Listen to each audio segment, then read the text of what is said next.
Hello everyone, I'm Dieter from Get Kanka.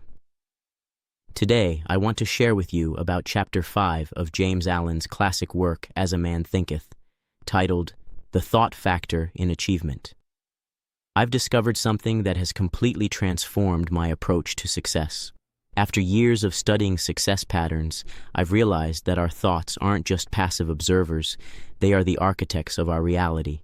In this video, I will analyze how the thoughts you choose today directly shape what you will achieve tomorrow. You'll understand why some people consistently move forward while others remain stuck, and it's not about luck or circumstances. All that a man achieves and all that he fails to achieve is the direct result of his own thoughts. In a justly ordered universe where loss of equipoise would mean total destruction, individual responsibility must be absolute. A man's weakness and strength, purity and impurity are his own, and not another man's. They are brought about by himself and not by another, and they can only be altered by himself, never by another. His condition is also his own, and not another man's. His suffering and his happiness are evolved from within. As he thinks, so he is. As he continues to think, so he remains. A strong man cannot help a weaker unless that weaker is willing to be helped. And even then, the weak man must become strong of himself. He must, by his own efforts, develop the strength which he admires in another. None but himself can alter his condition. It has been usual for men to think and to say, "Many men are slaves because one is an oppressor. Let us hate the oppressor." Now, however, there is amongst an increasing few a tendency to reverse this judgment and to say, "One man is an oppressor because many are slaves. Let us despise the slaves." He who has conquered weakness and has put away all selfish thoughts belongs neither to oppressor nor oppressed. He is free. A man can only rise, conquer, and achieve by lifting up his thoughts. He can only remain weak and abject and miserable by refusing to lift up his thoughts. Before a man can achieve anything, even in worldly things, he must lift his thoughts above slavish animal indulgence. He may not, in order to succeed, give up all animality and selfishness by any means, but a portion of it must at least be sacrificed. A man whose first thought is bestial indulgence could neither think clearly nor plan methodically. He could not find and develop his latent resources and would fail in any undertaking.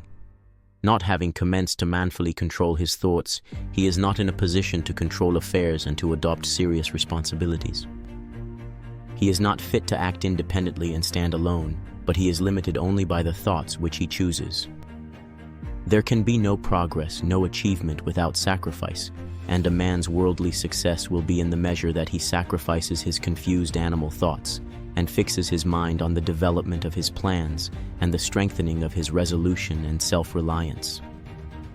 And the higher he lifts his thoughts, the more manly, upright, and righteous he becomes, the greater will be his success, the more blessed and enduring will be his achievements.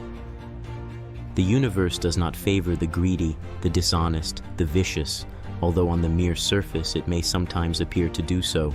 It helps the honest, the magnanimous, the virtuous.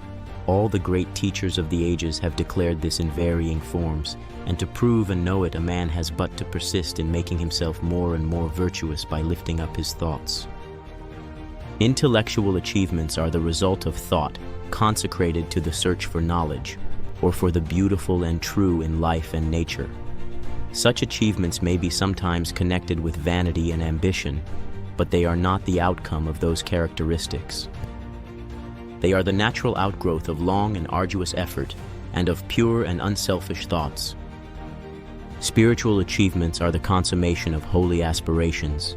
He who lives constantly in the conception of noble and lofty thoughts, who dwells upon all that is pure and unselfish, will become wise and noble in character. Achievement of whatever kind is the crown of effort, the diadem of thought. By the aid of self-control, resolution, purity, righteousness, and well-directed thought, a man ascends.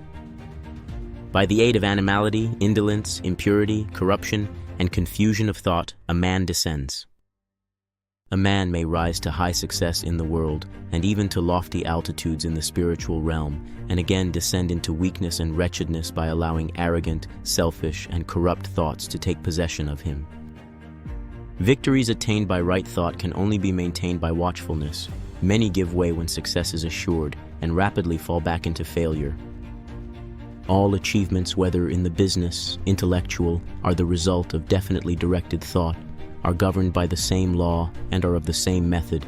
The only difference lies in the object of attainment. He who would accomplish little must sacrifice little. He who would achieve much must sacrifice much. He who would attain highly must sacrifice greatly.